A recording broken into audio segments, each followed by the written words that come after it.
आज हम प्राचीन भारत के इतिहास में मौर्य काल से संबंधित अत्यंत महत्वपूर्ण वस्तुनिष्ठ प्रश्नों के बारे में पढ़ेंगे। पहला प्रश्न, प्रथम भारतीय साम्राज्य का निर्माता किसे कहा गया है? ए बिंदुसार, बी चंद्रगुप्त मौर्य, सी समुद्रगुप्त, डी अशोक। इसका सही उत्तर है बी चंद्रगुप्त मौर्य। अगला प्रश्न, मौर्य काल में शिक्षा का प्रमुख केंद्र कौन सा था?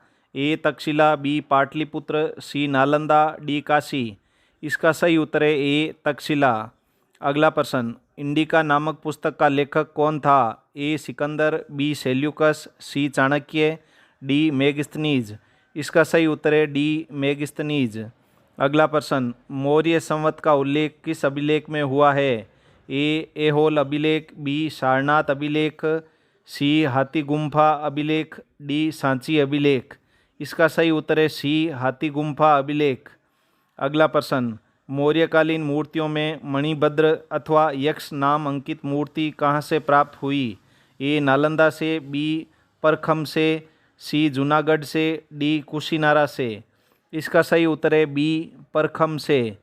अगला प्रश्न, मौर्य काल का सर्वाधिक प्रचलित सिक्का कौन सा था? ए निष्क, बी टक्का, सी पण, डी धरण। इसका सही उत्तर है सी पण। अगला प्रश्न, अशोक की राजभाषा क्या थी? ए प्राकृत, बी पाली, सी यूनानी, डी अरबी। इसका सही उत्तर है ए प्राकृत। अगला प्रश्न, मौर्य वंश का अंतिम शासक कौन था?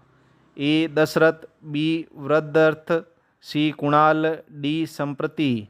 इसका सही उत्तर है बी वृद्धर्थ। अगला प्रश्न, भारत का राष्ट्रीय चिन्ह अशोक स्तंभ कहाँ से लिया गया है? ए इलाहाबाद स्तंभ से, बी सांची स्तंभ से, सी ऐहोल स्तंभ से, डी सारनाथ स्तंभ से। इसका सही उत्तर है डी सारनाथ स्तंभ से। अगला प्रश्न, कलिंग युद्ध का वर्णन निम्न में से किस अभिलेख में मिलता है? ए 5वें, बी 12वें, सी 13वें, डी 7वें। इसका सही उत्तर है सी 13वें। अगला प्रश्न, कौटिल्य के अर्थशास्त्र का मुख्य विषय क्या है?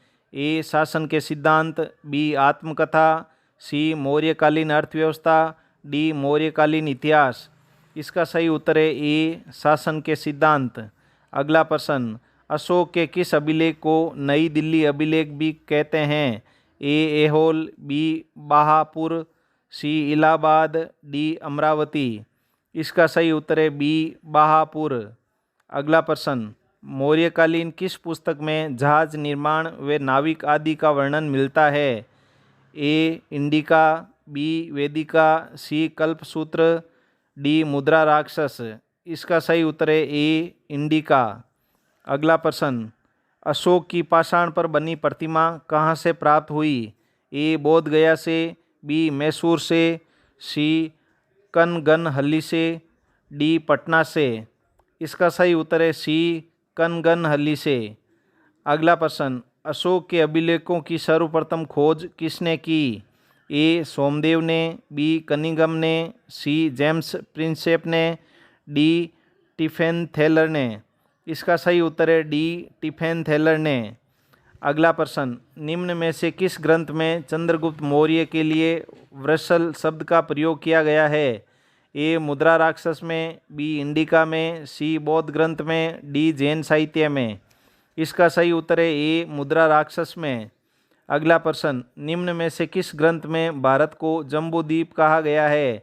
ए दिव्यावदान में, बी महावंश में, सी मुद्रा राक्षस में, डी इंडिका में। इसका सही उत्तर है बी महावंश में। अगला प्रश्न, भारतीय इतिहास में पहली बार लोगों के जन्म एवं मृत्यु का पंजीयन किस काल में किया गया? ए वैदिक काल में, बी गुप्त काल में, सी मौर्य काल में, डी महाजनपद काल में। इसका सही उत्तर है सी मौर्य काल में। अगला प्रश्न, यूनानी राजदूत मेगस्थनीज किसके दरबार में भारत आया था? ए समुद्रगुप्त, बी अजातशत्रु, सी अशोक, डी चंद्रगुप्त मौर्य। इसका सही उत्तर है डी चंद्रगुप्त मौर्य। अगला प्रश्न, वैनसांग व दिव्यावदान के अनुसार अशोक को बौद्ध धर्म में किसने दीक्षित किया? ए बाल पंडित ने, बी मोगली पुत्र तिस ने, सी सोमदेव ने, डी क्षेमेंद्र ने। इसका सही उत्तर है ए बाल पंडित ने। अगला प्रश्न, निम्न में से किस मौर्य स्तंभ के शीर्ष पर एक विशाल हाथी का अंकन है? ए सांची स्तंभ, बी संकिसा स्तंभ, सी सारनाथ स्तंभ, डी रामपूर्वा स्तंभ। इसका सही उत्तर है बी संकिसा स्तंभ। अगला प्रश्न, अशोक के अभिलेखों की भाषा क्या थी? ए हिंदी, बी संस्कृत, सी प्राकृत, डी अरबी। इसका सही उत्तर है सी प्राकृत। ध्यान रहे, अशोक के अभिलेखों की लिपि खरोष्ठी, ब्राह्मी, ग्रीक व अरमाइक थी। धन्यवाद। अगर वीडियो पसंद आया हो तो please like, share and subscribe.